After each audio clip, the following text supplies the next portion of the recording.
Good evening, everyone. My name is Jasmine Solorzano, and today I will be briefing on an intelligence collection plan relating to the Iranian nuclear threat. To begin, this brief is unclassified and for official use only. First, we're going to look at the intelligence requirement that we have established, and then we're going to look at the resource availability and capability that we currently have, as well as the resources that we intend on tasking.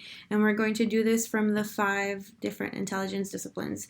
We're going to look at open source, human source, signals intelligence, measurement and signatures intelligence, and geospatial intelligence. And finally, we're going to wrap up with a couple of suggestions as well as steps going forward after the intelligence collection plan has been completed.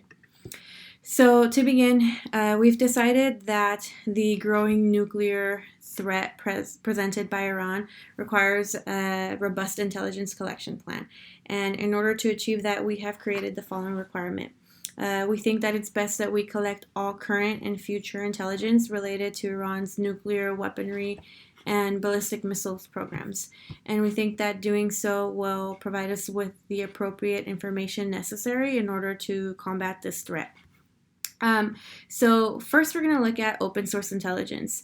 In terms of resource availability and capability, OSINT can provide actionable intelligence that we might need, which comes from sources such as media, the internet, social media, academic publications, and research databases.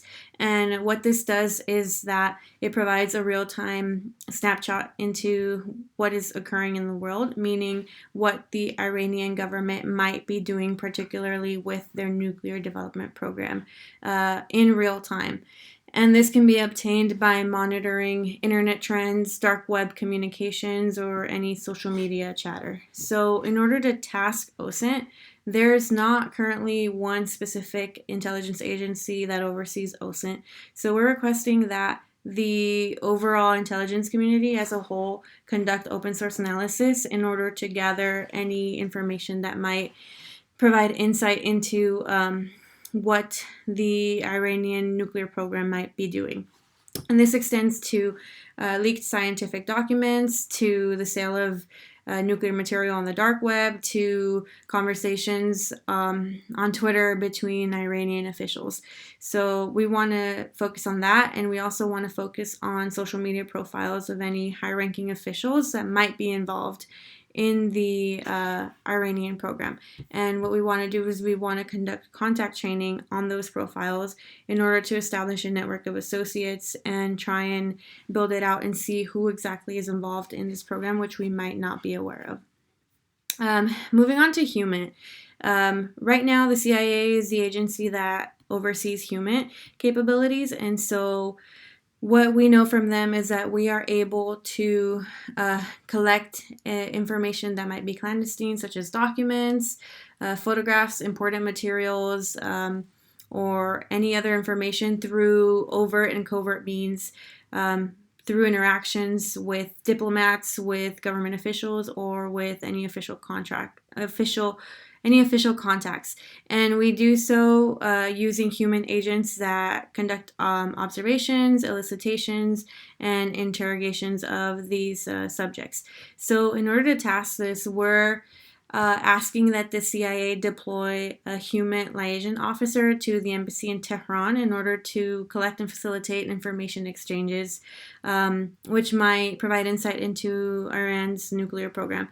And we're also requesting that the CIA place clandestine operatives in contact with Iranian scientists in order to elicit information about their nuclear capabilities. And this could be eliciting information from a professional relationship or befriending them, whatever the CIA assets intend to do in order to solicit that information and further our collection efforts in that specific area.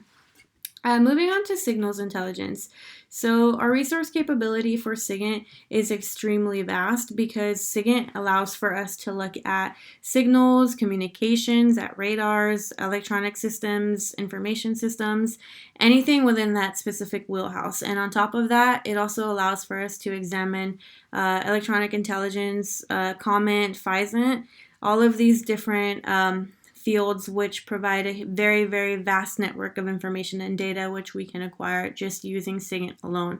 So currently, the NSA is the agency which oversees the U.S. SIGINT system, and so they are who we would be working with in order to task our resources for SIGINT.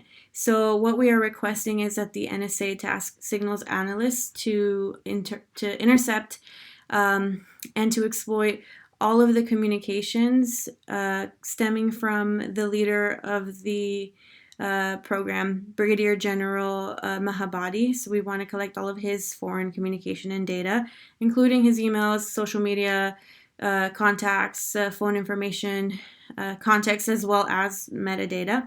And we also want to do that with the communications of his associates. And by doing so, we can contact chain like we would with OSINT. And we can also look at contact and identify anything from financing, meeting plans, operations, any intents, anything and everything relating to the Iranian nuclear program.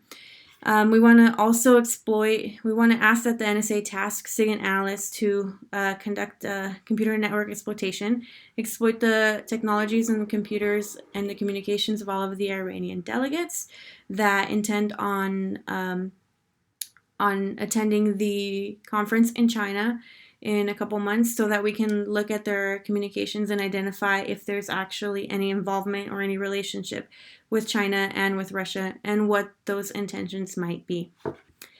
So moving on to geospatial intelligence.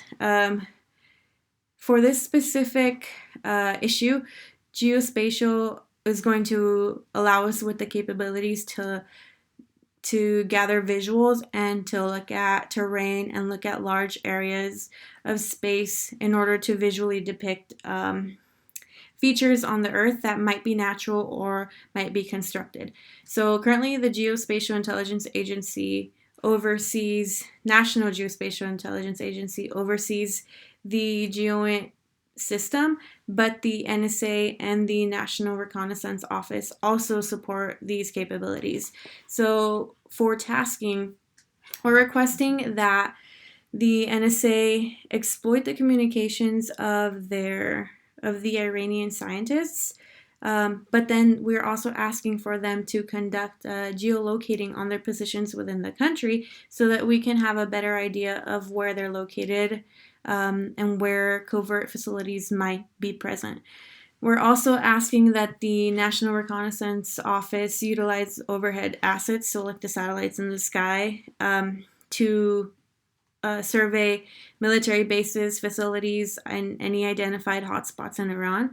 And then we're asking that they collaborate with the NGA to procure imagery intelligence that might depict any capabilities that might be present in those areas. And finally, we're planning on looking at measurement and signals intelligence, which from a capabilities standpoint would allow for us to examine any nuclear signatures in specific areas that might indicate the presence of any nuclear material or any nuclear products. So currently the Defense Intelligence Agency is the agency that oversees this intelligence discipline. So in order to task it and to collect it, what we are asking is that the DIA deploy a MASSENT sensor operator to specific test sites in Iran in order for them to collect on-site using handheld technologies and MASSENT equipment so that they can conduct analysis of the data and identify whether there are currently any nuclear signatures present or any properties that might demonstrate that there are any traces of enriched uranium. So that is the extent of the application of tasking relevant to the 5 different intelligence disciplines. Upon completion of this, we're requesting that all of the intelligence is provided to the collection manager for evaluation and for reporting. And once the collection manager evaluates this reporting and they conclude that all of the intelligence requirements have been met, they will move on to the finalization stage of the collection plan, where they finalize the report and they send it off in order to evaluate their taskings. So this encompasses the intelligence collection plan relating to this issue. If anyone has any questions or any concerns relating the information presented right now, feel free to drop them in a comment. Thank you so much, and I appreciate your time.